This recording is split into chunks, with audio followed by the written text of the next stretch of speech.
185.000 soldados. Un ejército que ya había borrado naciones enteras del mapa. Samaria cayó. Damasco se rindió. Babilonia tembló.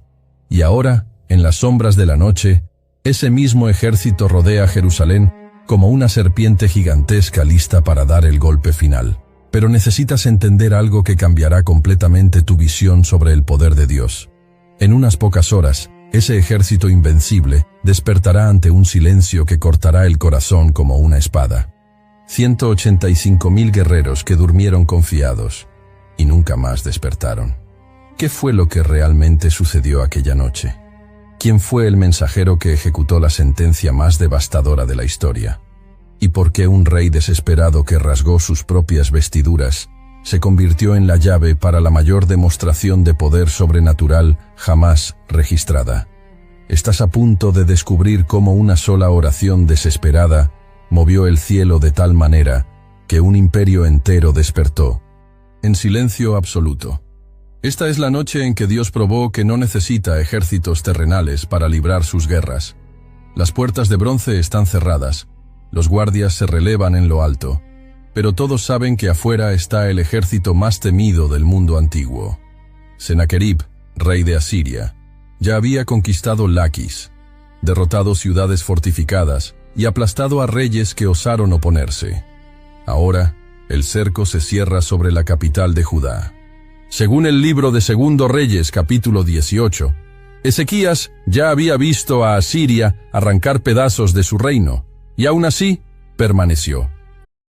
Don't chew on that, Max. Cooper loves that shoe too. Oh, now he's into Cooper's food. Wow, he is loving it. What do you feed Cooper? Blue Buffalo Life Protection Formula. He never leaves a crumb. I love it because it's made with high-quality protein, nutrient-rich fruits and veggies, and wholesome whole grains. Looks like we're switching to Blue.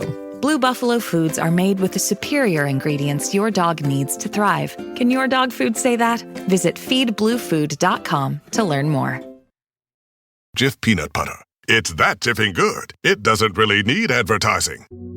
So instead, enjoy the calming sounds of the ocean. Jif. Ooh, it's that jiffing good. Get your Jif at Jif.com. Asiria era más que una fuerza militar, era una máquina de intimidación. Sus campañas no solo destruían ciudades, sino que marcaban el imaginario de los pueblos con relatos de crueldad, saqueo y deportaciones masivas. Los anales reales asirios, grabados en piedra, registraban victorias con un orgullo casi litúrgico, como si cada conquista fuera un sacrificio a sus dioses. Era contra ese poder que Jerusalén se erguía, pequeña, cercada y aparentemente vulnerable. El polvo de los caminos anunciaba la llegada de legiones. El sonido metálico de las armas, el relinchar de los caballos y el crujir de las ruedas de los carros de guerra resonaban entre los valles. Ezequías, hijo de Acaz, no era un rey perfecto, pero su reforma espiritual había purificado el culto al Señor. Quitó altares extraños, rompió columnas y destruyó símbolos de idolatría, restaurando la adoración en el templo. Esa fidelidad ahora era puesta a prueba ante un enemigo que no solo despreciaba las defensas de Jerusalén, sino también al Dios al que ella servía.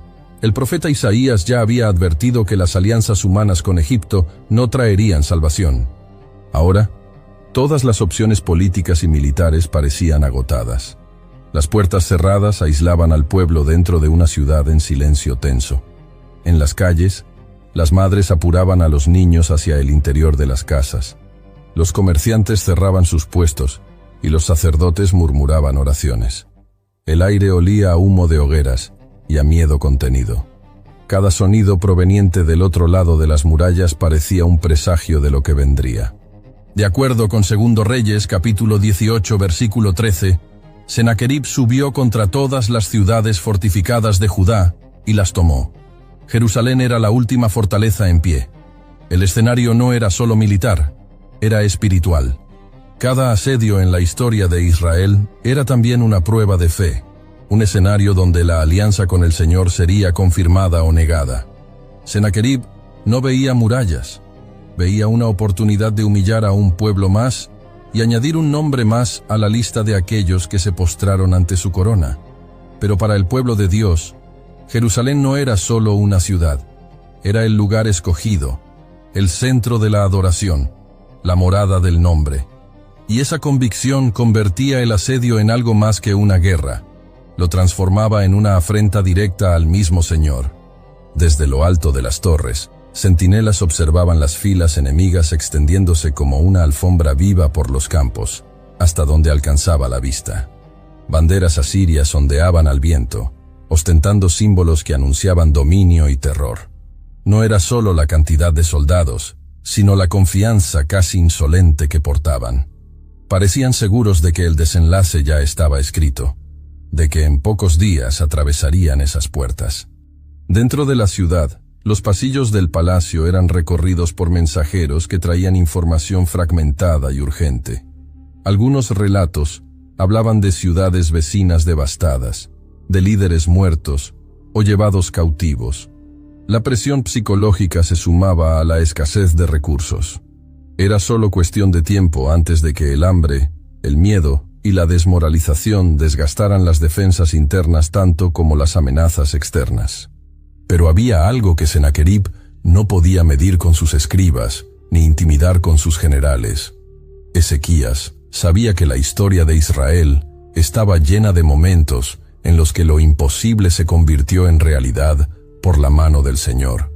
Conocía los relatos del Éxodo, del cruce del Jordán, de las victorias improbables contra enemigos más fuertes. También sabía que, esta vez, el adversario era inmenso, pero la alianza era eterna. La noche avanzaba, y las antorchas asirias formaban un collar de fuego alrededor de Jerusalén. El silencio, intercalado con gritos lejanos, creaba un ambiente en el que cada latido del corazón se sentía como un eco.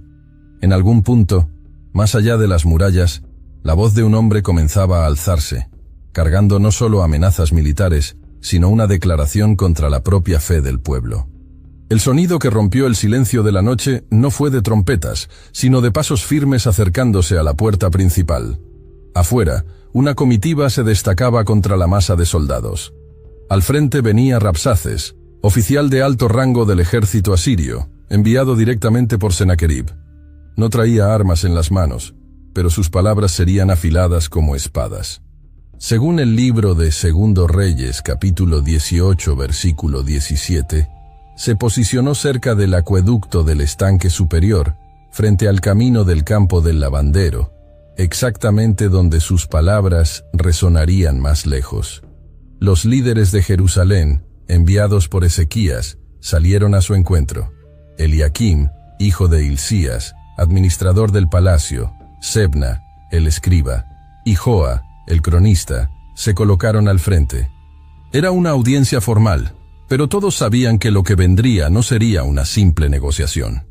Rabsaces alzó la voz y comenzó a desmontar, punto por punto, cualquier esperanza de resistencia. No habló con tono apresurado, sino con la calma cruel de quien sabe que tiene la ventaja. Ridiculizó la confianza militar de Judá, afirmando que la ciudad no tenía ni siquiera hombres suficientes para poner un jinete en el campo. Atacó también las alianzas políticas, recordando que Egipto era como una caña quebrada que hiere la mano de quien se apoya en ella. Pero fue más allá. Sus palabras alcanzaron el centro de la fe de Jerusalén. Afirmó que ni el mismo Señor podría librar la ciudad, insinuando que Ezequías había irritado a su Dios al quitar los altares dispersos, concentrando el culto solo en el templo. La distorsión era calculada. Los mensajeros de Ezequías le pidieron que hablara en arameo, para que el pueblo sobre los muros no entendiera, pero Rabsaces se negó. Se volvió hacia las murallas y, en hebreo claro, gritó para que todos escucharan. Así dice el gran rey, el rey de Asiria: no se dejen engañar por Ezequías. Ningún dios de las naciones que conquisté logró librarlas, y vuestro Dios no será diferente. Las palabras cortaban el aire como flechas invisibles, buscando alcanzar no solo la mente, sino la fe de los oyentes. La estrategia era simple y devastadora: destruir la confianza antes incluso de levantar una espada. Al citar ciudades y pueblos ya derrotados, Rabsaces pintaba un cuadro de inevitabilidad. Al comparar al Señor con los dioses vencidos, no solo subestimaba el poder de Dios, sino que desafiaba su honor. La afrenta no era solo contra Jerusalén, era contra el mismo nombre. La tensión en las murallas aumentaba con cada frase. Algunos soldados intercambiaban miradas inseguras, otros mantenían la vista fija en el vacío, como quien intenta no ser alcanzado por el veneno de las palabras. Rabsaces, percibiendo el impacto, insistía. Hablaba de hambre, de sed, de un asedio que haría que el propio pueblo se rindiera para evitar un sufrimiento mayor. Todo calculado para corroer cualquier resto de valor. Cuando finalmente se calló, el silencio fue denso. Ninguno de los representantes de Ezequías respondió, obedeciendo la orden del rey de no replicar palabra alguna. La comitiva se retiró, llevando sobre los hombros el peso de la humillación y la conciencia de que aquella guerra se libraría en dos campos, el físico y el espiritual. Ezequías, al recibir el informe, rasgó sus vestiduras. La ofensa no era solo personal o política, sino una blasfemia directa contra el Dios de Israel. En momentos así, la reacción podría haber sido de desesperación o de un contraataque impulsivo, pero lo que hizo sería recordado como un acto de fe rara y profunda, un movimiento que cambiaría el rumbo de aquella noche y de toda la historia que seguiría. El viento de la madrugada atravesaba las estrechas calles de Jerusalén, trayendo consigo el olor a polvo y humo que venía del campamento asirio. En el palacio, las antorchas titilaban en las paredes mientras mensajeros llegaban jadeando con un nuevo recado. Sennacherib, no satisfecho con la afrenta pública de Rabsaces, ahora enviaba una carta directamente a Ezequías. No era un documento común, sino un golpe calculado, escrito con la frialdad de un gobernante que se consideraba invencible. La carta era breve, pero cargada de veneno. Learning through play starts with Lego Duplo. With Lego Duplo, toddlers can develop real-life skills while having fun with colorful bricks made just for them. Large, easy to grip, and safe to explore. When children express themselves with Lego Duplo, they build patience, problem-solving, and empathy. See your child learn perseverance and self-expression with everything they imagine and create. Visit lego.com/preschool to learn more. It's back to school season and Clorox is donating 2 million disinfecting wipes to classrooms across America. Because back to school means things can get a little bit messy. Just ask second grade teacher Mr. Torres. Put me and just one Clorox wipe on a team? We can take on crayon smudges, sticky fingerprints on every surface, sneezes on the door handle, juice box explosion by the sink, snack crumbs, and don't even get me started on the bathroom passes. Clorox disinfecting wipes. Teacher's #1 wipe. Think about it. Bathroom passes. Clean feels good. Based on unit sales data. This episode is brought to you by Chevrolet. Chevy certified service technicians are factory trained to fit your vehicle with the tires specifically developed for it. And with our tire price match guarantee, you get the best fit for the best deal.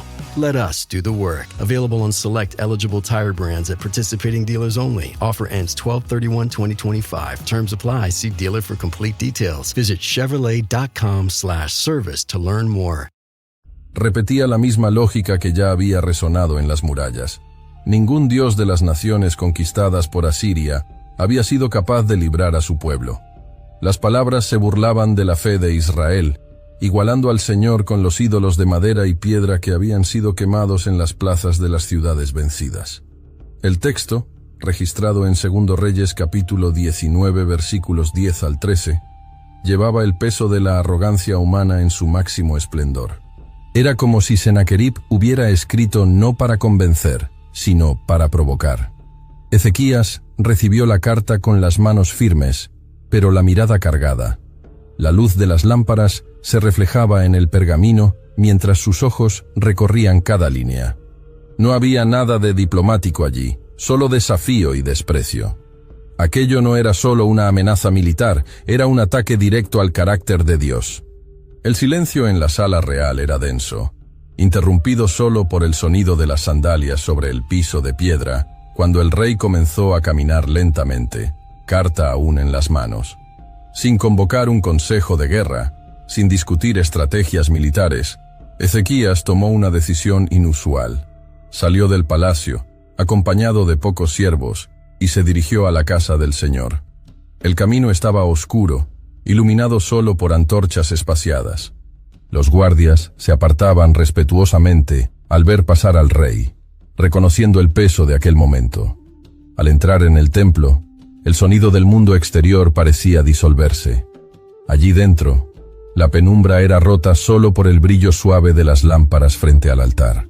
El aroma del incienso ardiendo llenaba el aire, mezclándose con el silencio casi absoluto. Ezequías caminó hasta el centro, subió los escalones y, sin prisa, abrió la carta delante del Señor. La extendió sobre el altar, como quien entrega algo que ya no le pertenece. Su oración, registrada en 2 Reyes capítulo 19 versículos 15 al 19, no fue larga, pero sí profunda. Comenzó reconociendo quién es Dios. Señor, Dios de Israel, que estás entronizado sobre los querubines, solo tú eres Dios de todos los reinos de la tierra. No hubo apelación a la fuerza de Jerusalén, ni comparación con el poder de Asiria. La base de la oración era la gloria de Dios. Ezequías presentó la amenaza tal como era, real, directa e insolente. Reconoció que los dioses de las naciones destruidas eran ídolos hechos por manos humanas, pero el Señor era el creador de los cielos y la tierra. La petición final no era solo por liberación, sino para que todos los reinos de la tierra supieran que solo el Señor es Dios. La oración transformaba el asedio en un escenario para que la soberanía divina fuera conocida en toda la tierra. El gesto de extender la carta sobre el altar era más que simbólico. En el contexto bíblico, poner algo delante de Dios era reconocerlo como juez supremo de esa causa. No se trataba de delegar responsabilidad, sino de alinearse con la autoridad de quien tiene poder absoluto para actuar. Era como decir, este asunto es tuyo, Señor. Actúa conforme a tu justicia. Mientras Ezequías oraba, afuera la ciudad aún escuchaba a lo lejos los sonidos del campamento enemigo. Risas, conversaciones en idiomas extranjeros, el tintinear de armas siendo ajustadas para el día siguiente. Pero dentro del templo, la atmósfera era diferente. Allí no había miedo, solo un silencio cargado de expectativa. Es posible imaginar al rey, aún de rodillas, respirando hondo antes de levantarse. Su oración no fue un ritual vacío, sino una entrega genuina. Sabía que, al salir de allí, las circunstancias seguirían siendo las mismas. El ejército continuaría acercando, los recursos seguirían siendo limitados, pero algo había cambiado. La batalla ya no estaba bajo mando humano. El rey volvió al palacio sin alardes. No hubo discursos para el pueblo, ni órdenes para preparar un contraataque. Lo que había era una confianza silenciosa, fruto de haber puesto la amenaza en manos de quien realmente podía lidiar con ella. Esta escena revela un principio que atraviesa toda la Escritura. La victoria comienza en el lugar secreto, antes de ser vista en el campo de batalla. Moisés levantó las manos en lo alto del monte, mientras Josué luchaba en el valle. Ana derramó su corazón delante del Señor antes de concebir a Samuel. Daniel oró frente a la ventana abierta hacia Jerusalén antes de entrar en el foso de los leones. Ahora, Ezequías se unía a esa línea de hombres y mujeres que entendieron que la presencia de Dios es el verdadero punto de giro. Pero la historia no se detendría allí, porque mientras el rey descansaba en la confianza de que Dios había oído su oración, ya venía una respuesta en camino, y llegaría no con un ejército aliado, ni con refuerzos de otras naciones, sino con la palabra de un profeta. Un mensaje que cortaría el silencio como una espada, revelando que el Señor ya había decretado el fin de aquel asedio. La ciudad aún despertaba cuando un mensajero cruzó el patio del palacio con pasos apresurados. Sus ropas llevaban polvo y su rostro, urgencia. Venía de la casa del profeta Isaías, trayendo no solo palabras, sino una sentencia. Ezequías lo recibió en el salón, donde la luz de la mañana entraba por las rendijas de las ventanas, proyectando líneas doradas en el suelo de piedra. El mensajero extendió la mano con el pergamino sellado. Al romper el sello y leer las primeras líneas, el rey sintió el peso y la autoridad que solo podían venir del Señor. El mensaje comenzaba recordando que la oración del rey había sido oída. Según el relato de 2 Reyes capítulo 19 versículo 20, Isaías había enviado a decir: «Así dice el Señor, el Dios de Israel, lo que pediste respecto de Sennacherib, rey de Asiria, yo lo he oído». No había demora ni vacilación en la respuesta. Dios no solo estaba atento, Él ya tenía un veredicto. Las palabras que seguían eran un retrato vívido de la perspectiva divina sobre el enemigo. El Señor describía la arrogancia de Sennacherib como alguien que se había atrevido a levantar los ojos contra el Santo de Israel. Él había hablado de conquistar naciones, de cortar cedros y entrar en los lugares más altos, como si pudiera atravesar fronteras que pertenecían al mismo Creador. Pero la respuesta divina dejaba claro: todos sus caminos, todas sus conquistas e incluso sus marchas militares eran conocidas y delimitadas por el Señor. Había ironía santa en el tono de la profecía. Dios decía que el rey asirio era como un animal con anzuelo en la nariz y freno en la boca, siendo conducido de regreso por el camino por donde había venido. Una imagen humillante para un hombre que se veía como señor de los reinos.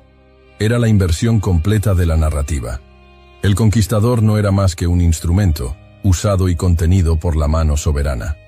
El punto culminante del mensaje estaba en la promesa: «Por causa de mí y por causa de David, mi siervo, defenderé esta ciudad para librarla».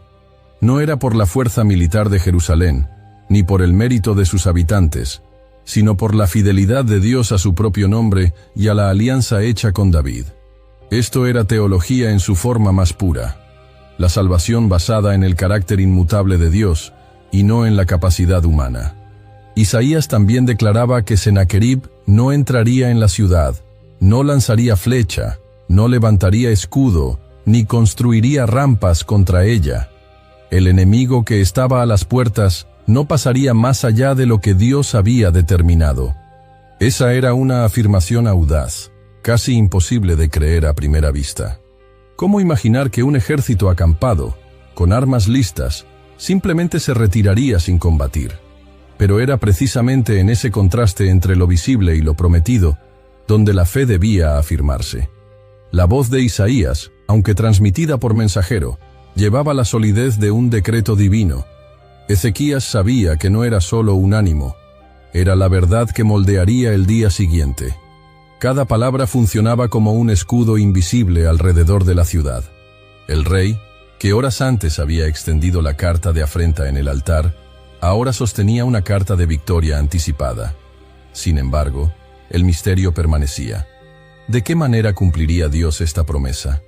El texto no daba detalles, no explicaba la estrategia, solo garantizaba el resultado. Ese silencio estratégico servía para desplazar toda la atención hacia el mismo Dios. Cuando la salvación llegara, no habría duda sobre su origen. Mientras Ezequías asimilaba el mensaje, la ciudad seguía con su rutina tensa. Desde lo alto de las murallas, los centinelas aún veían las tiendas enemigas extendiéndose por el horizonte. Ningún movimiento de retirada, ninguna señal de debilitamiento. Por el contrario, el ejército parecía consolidado, como si se preparara para atacar en cualquier momento. Pero en el corazón del rey y de aquellos que oyeron la profecía, había una nueva certeza, la de que el enemigo ya estaba derrotado antes incluso de que comenzara la batalla. El contraste entre la visión física y la promesa profética creaba una tensión narrativa casi insoportable. Todo seguía en su lugar para que ocurriera lo peor, pero la palabra de Dios ya estaba dicha. La historia de Israel llevaba innumerables momentos así, en los que la lógica humana decía imposible, pero la voz del Señor decía hecho. Era como en las aguas del Mar Rojo, aún cerradas delante de Moisés, o en los muros de Jericó, aún en pie delante de Josué. Aquí, en Jerusalén, el escenario estaba preparado para otro de esos actos. I was deep in it, gaming on Samsung Galaxy Z Fold 7. Unfolding the screen made it twice as big and so immersive, I kinda lost myself. Might have trolled a little too close to the sun. Someone in the chat told me to touch grass, so I took my Z Fold 7 outside and kept playing. Still won, got a tan, and a nice little reset. Powerful processor, realistic graphics, you stay locked in, streak stays alive. Can your phone do that? The new Galaxy Z Fold 7. Get yours at Samsung.com. Deborah had to have surgery. I had hip surgery in November of 2024. Her United Healthcare nurse, Crystal, checked on her. We do a routine call after surgery, and I could tell that she was struggling. Deborah needed help. My infection markers were through the roof. And Crystal knew what to do. I called the hospital and said she's coming in. And got Deborah the help she needed. Crystal and United Healthcare saved my life. Hear more stories like Deborah's at UHC.com. Benefits, features, and/or devices vary by plan area. Limitation and exclusions apply. Hey, Fidelity. How can I remember to invest every month?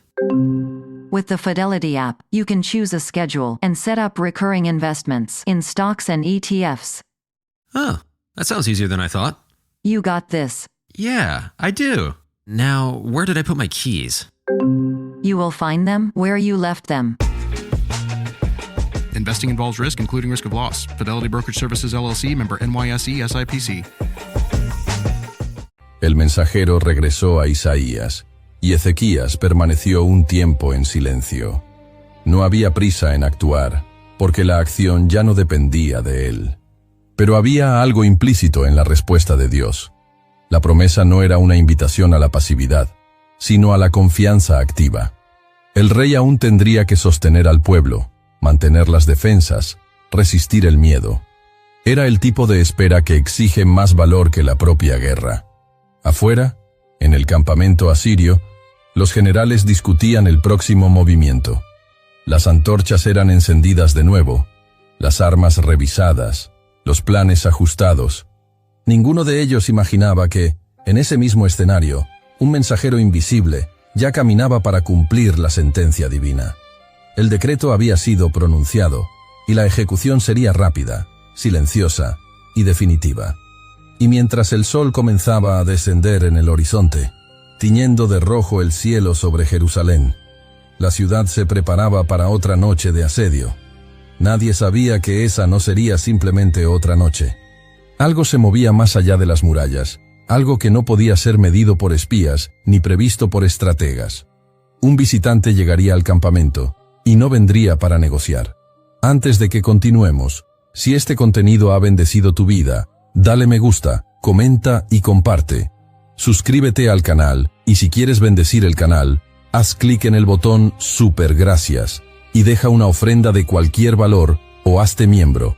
Así continuaremos invirtiendo en investigación y mejoras para bendecir aún más tu vida. Continuando. La noche cayó sobre Jerusalén como un manto espeso, apagando sonidos y colores. En las murallas, los centinelas mantenían los ojos fijos en el horizonte, donde cientos de hogueras enemigas ardían como un collar de fuego rodeando la ciudad. El aire llevaba el olor de humo y hierro. Afuera, en el vasto campamento asirio, el movimiento aún era intenso. Oficiales daban órdenes, soldados afilaban hojas, y los generales trazaban en el polvo del suelo las líneas del ataque que en sus mentes estaba asegurado para el amanecer. Nadie del lado de Sennacherib imaginaba que esa noche no llegaría al día siguiente. Ningún soldado sabía que, antes de que el sol volviera a salir, su destino estaría sellado por una presencia que no podría ser detenida por murallas ni por escudos. El cielo, antes solo oscuro, comenzó a tomar un tono más denso, como si capas de sombra se superpusieran. No había viento, pero las antorchas titilaban como si una fuerza invisible pasara entre ellas. Dentro de las murallas, algunos vigilantes notaron que el silencio de las llanuras parecía distinto, cargado, como si la misma tierra contuviera la respiración. El relato bíblico de 2 Reyes, capítulo 19, versículo 35, dice que aquella noche, el ángel del Señor salió y mató a 185,000 en el campamento de los asirios. No hay descripción detallada de cómo sucedió, pero la ausencia de explicación ya es, en sí misma, parte del misterio. Dios no nos dice cómo ejecutó su juicio, solo declara que fue hecho. Y ese silencio es poderoso, porque elimina cualquier posibilidad de atribuir la victoria a la fuerza humana o a alguna circunstancia natural. Es posible imaginar que el ángel se haya movido con la velocidad del relámpago, pasando tienda por tienda, sin ser visto, sin ser oído, pero dejando tras de sí un rastro de juicio inevitable. ¿Un soplo? ¿Un toque? ¿Una mirada? Nadie lo sabe. Lo que sí se sabe es que ningún soldado tocado por esta sentencia volvió a levantarse. La gloria de Asiria, con sus guerreros entrenados y sus armas imponentes, fue reducida a silencio mortal en cuestión de horas. Tal vez algunos despertaron en medio del caos, dándose cuenta demasiado tarde de que algo fuera del entendimiento humano había entrado en el campamento. Tal vez hubo gritos ahogados, pasos vacilantes, lanzas cayendo al suelo antes de que las fuerzas abandonaran los cuerpos. El campamento que antes latía con la energía de un ejército invencible fue, poco a poco, apagándose como brasas que pierden el calor. Dentro de Jerusalén, nadie sabía todavía lo que estaba ocurriendo. El pueblo dormía, o oraba, o luchaba contra el miedo en las largas horas de la madrugada. Tal vez el mismo Ezequías estuviera en vigilia silenciosa, recordando las palabras de Isaías y esperando, con el corazón firme, el cumplimiento de la promesa. Lo que él no sabía era que, mientras oraba, el enemigo estaba siendo deshecho. En la dimensión invisible, esa noche no fue silenciosa. Huestes celestiales presenciaban la ejecución de un juicio decretado por el mismo Dios. Un solo ángel, obedeciendo la orden del Altísimo, atravesó a todo un ejército sin encontrar resistencia. El mismo Dios que había abierto el Mar Rojo y derribado los muros de Jericó, ahora escribía otro capítulo en la historia de Israel con el mismo patrón. Victoria imposible, victoria que solo él podía realizar. No fue un ataque prolongado, no hubo combate, ni batalla, fue el juicio directo, preciso y total. Al amanecer, el escenario había cambiado para siempre. Las hogueras aún ardían, pero alrededor de ellas no había voces, ni risas, ni pasos. Solo el silencio pesado y la presencia inevitable de la muerte. Y aquí reside un detalle que merece reflexión. El ángel no tocó las murallas de Jerusalén, no necesitó entrar en la ciudad, no necesitó la ayuda de arqueros o espadachines. La victoria vino desde fuera, en el campo enemigo. Esto significa que Dios no solo defendió a su pueblo, sino que también quiso mostrar que la amenaza no tendría siquiera la oportunidad de atacar. Él no solo libra, Él elimina el peligro de raíz. Cuando los primeros rayos de sol tocaron el campamento, la escena que se reveló era inimaginable. Cuerpos inmóviles, tiendas caídas, armas abandonadas y un silencio que ninguna batalla habría dejado. El ejército más temido de la época, que ya había destruido ciudades y reinos enteros, yacía ahora reducido a nada. Dentro de Jerusalén, los centinelas comenzaron a notar la extrañeza. Esperaban el movimiento normal del enemigo al amanecer, pero nada ocurría. Enviaron exploradores, que regresaron atónitos con la noticia. No hubo necesidad de abrir las puertas para combatir. El campo estaba vacío de resistencia. La amenaza había desaparecido durante la noche. Este tipo de victoria no es solo militar, es una declaración espiritual. Dios no solo protege a su pueblo, Él muestra a las naciones que su brazo no tiene límite. Cuando Él decide actuar, no hay estrategia humana, ni número de soldados, ni muralla de arrogancia que pueda impedirlo. Pero el impacto de esa noche no quedaría restringido a Jerusalén. Lo que sucedió allí correría por el mundo antiguo como un susurro temido, como una leyenda que viaja más rápido que las caravanas. Los pueblos oirían hablar del Dios que, con un solo mensajero, detuvo al imperio que nadie se atrevía a enfrentar. Y Sennacherib, que se veía como señor de reyes, ahora tendría que enfrentar no solo la pérdida militar, sino la humillación de regresar a casa derrotado, sin siquiera haber disparado una flecha contra Jerusalén. Sin embargo, la historia aún no había terminado. Esa noche, marcada por el juicio invisible, sería solo el inicio de la caída de un rey que se atrevió a desafiar al Dios vivo. El camino de Sennacherib de regreso a su tierra sería también el camino hacia su propio fin. El sol que nació sobre las colinas aquel día no trajo gloria, sino vergüenza. Sennacherib, acostumbrado a ser recibido como conquistador, ahora estaba frente a un escenario imposible de borrar. Su ejército, que antes era como un mar de hierro y fuego, estaba reducido a silencio e inmovilidad. Cabalgaba entre cuerpos inertes, sintiendo el peso del fracaso infiltrarse como frío en los huesos. Cada paso del caballo era acompañado por el crujir de las ruedas de carros de guerra vacíos, abandonados por la muerte repentina de sus conductores. Los generales, antes arrogantes, mantenían la mirada baja. Ninguno de ellos se atrevía a cuestionar o explicar lo que había sucedido, porque la explicación era demasiado simple para el orgullo humano. El Dios de Israel había luchado y ellos habían perdido. Esa verdad flotaba sobre todos como una nube densa que no se disiparía. El viaje de regreso no estuvo marcado por cantos de victoria, ni por el desfile de prisioneros, sino por el peso de un silencio incómodo. Cada ciudad en el camino observaba con asombro la marcha retraída y silenciosa de lo que quedaba de las fuerzas asirias. This episode is brought to you by LinkedIn. Healthcare professionals can lead their careers with LinkedIn. Discover jobs by specialty, preferred shifts, and even desired salary. From mental health therapists to radiology technicians, it's now faster and easier for healthcare professionals to find the right fit. Learn more at linkedin.com/healthcare. Side effects may include faster job placement, improved work-life balance, and increased career satisfaction. Hey, it's Paris. You know I love sparkly things, right? Like stars. Duh. And thanks to Hilton and AutoCamp, I just slept under them.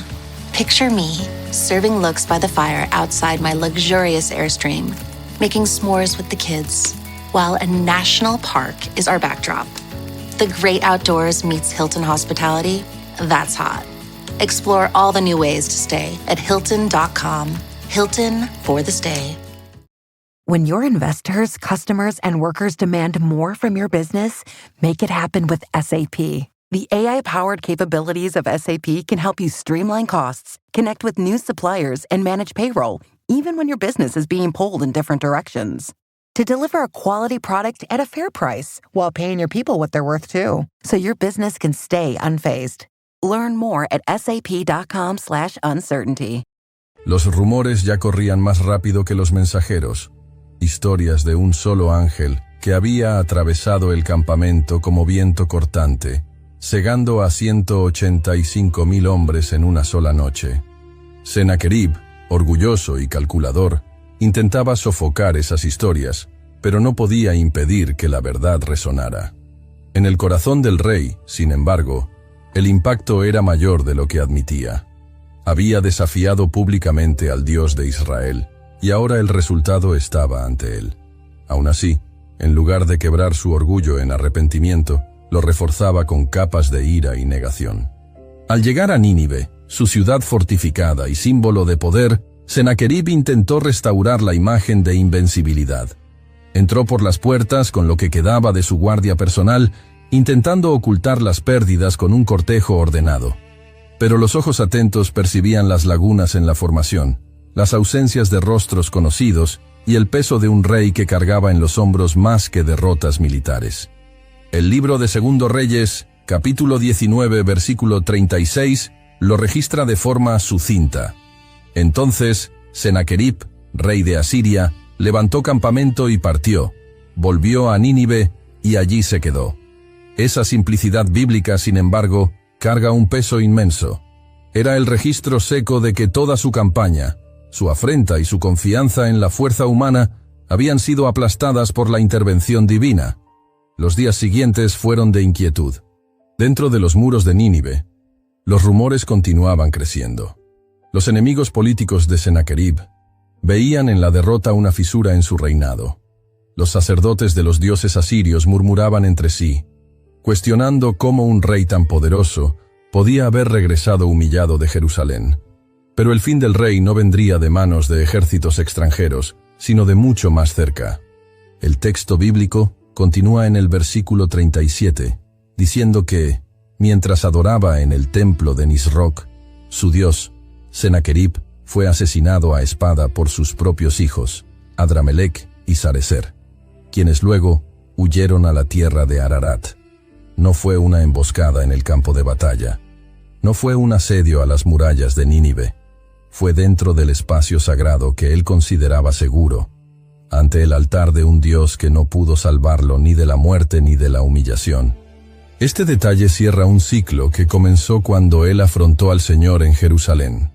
El mismo rey que había ridiculizado al Dios vivo, ahora caía ante la ineficacia de su propio ídolo, y el instrumento de su caída vino desde su propia casa, demostrando que ninguna muralla es lo suficientemente alta, ningún ejército lo suficientemente numeroso, y ningún trono lo suficientemente sólido para resistir el juicio divino. La muerte de Sennacherib no fue solo el fin de un hombre, sino el derrumbe de un imperio que se sostenía en orgullo y violencia. Asiria continuaría existiendo por algún tiempo, pero su fuerza comenzaría a declinar, y su nombre, que antes inspiraba temor, se convertiría en un ejemplo de lo que sucede cuando un rey se levanta contra el Dios de los cielos. Para Jerusalén, la noticia de la muerte del rey fue una confirmación más de que la victoria no había sido casualidad. No era solo una cuestión de supervivencia física, sino una demostración pública, grabada en la historia, de que el Señor guarda a los que confían en Él y derriba a los que lo desafían. Ezequías, que había enfrentado la amenaza con oración y confianza, ahora veía la promesa de Dios cumplida hasta el último detalle. La ciudad respiraba en paz, pero la memoria de aquella noche y de los días siguientes permanecería viva como advertencia. No hay poder humano capaz de mantenerse contra la mano del Altísimo. Aún así, el eco de esta historia no se apagaría en las fronteras de Israel. Viajaría por generaciones como testimonio y advertencia. En cada repetición, el oyente sería confrontado con la misma pregunta. Ante un Dios que puede salvar con un solo mensajero y derribar imperios sin levantar una espada humana, ¿dónde está tu confianza? Pero esta pregunta, cargada de implicaciones eternas, no se cerraría en la historia de Sennacherib, porque el Dios que actuó aquella noche no ha cambiado, y su voz sigue llamando, a través de los siglos, para que ningún corazón repita la arrogancia de un rey que se puso contra el Señor y encontró en el silencio de una noche el inicio de su fin. Las calles de Jerusalén aún estaban marcadas por el silencio de aquella noche. No el silencio común que precede al amanecer, sino uno que es pesado, casi palpable, cargado de algo que nadie se atreve a romper. El pueblo caminaba por las murallas mirando hacia el horizonte donde, días antes, un mar de tiendas y estandartes enemigos se alzaba. Ahora, el campo estaba vacío, excepto por los restos de lo que fue el ejército más temido de la época. El evento no fue solo una victoria militar, fue una revelación. Las madres que antes arrullaban a sus hijos con historias de las hazañas de David, ahora tenían un nuevo relato que contar. La noche en que Dios envió a su mensajero para luchar por Jerusalén. Las palabras de Isaías resonaban como confirmación viva. El celo del Señor de los ejércitos hará esto. Aquello no era solo un acto aislado, sino la manifestación de un carácter eterno, el de un Dios que no abandona a su pueblo cuando éste se vuelve a él en arrepentimiento y confianza. En las casas y en las puertas de la ciudad, las conversaciones estaban cargadas de detalles que cada uno había visto u oído. Algunos hablaban de cómo el viento cambió de repente aquella madrugada. Otros juraban haber sentido un peso invisible en el aire, como si algo más grande que el mundo estuviera pasando por las calles. Incluso había quienes afirmaban haber visto luces cruzando el cielo, rápidas y silenciosas, como espadas que desaparecían antes de tocar el suelo. Ninguno de estos relatos contradecía lo que estaba escrito, pero todos apuntaban a un mismo hecho. Dios había intervenido. El legado de este episodio trascendía la geografía de Judá. Comerciantes que venían de tierras lejanas llevaban consigo las historias oídas en las plazas. Al atravesar otras naciones, repetían lo que habían escuchado: que un solo ángel había derribado en una noche a un ejército entero, y que el rey de Asiria, el mismo que había desafiado al Dios de Israel, había huido de regreso a su casa. Y con esas historias venían las implicaciones. Si un Dios es capaz de tal hazaña, ¿cómo resistirse a él? ¿Cómo confiar en ídolos hechos por manos humanas ante un poder que no se puede contener ni explicar? Las naciones vecinas, incluso sin confesar fe en el Señor, comenzaban a medir sus decisiones teniendo en cuenta lo que había sucedido en Jerusalén.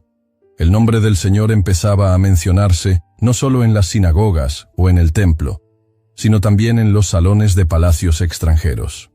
Dentro de Israel, la fe del pueblo recibía un nuevo aliento. La generación que vivió el asedio ahora tenía una prueba incuestionable para enseñar a sus hijos y nietos. Ya no era solo el recuerdo distante del cruce del Mar Rojo o de la caída de los muros de Jericó. Era un acto de salvación que ellos mismos habían presenciado. Cada familia podía señalar el valle fuera de la ciudad y decir: «Fue allí donde el Señor luchó por nosotros». Sin embargo, como toda memoria sagrada, esta también llevaba una advertencia. Isaías, fiel a su llamado profético, no permitía que el pueblo olvidara que la victoria no fue resultado de la fuerza humana, ni garantía automática de invencibilidad.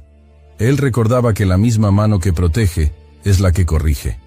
La liberación de Jerusalén fue una respuesta a la humillación de Ezequías delante de Dios, y no un salvoconducto para la complacencia espiritual.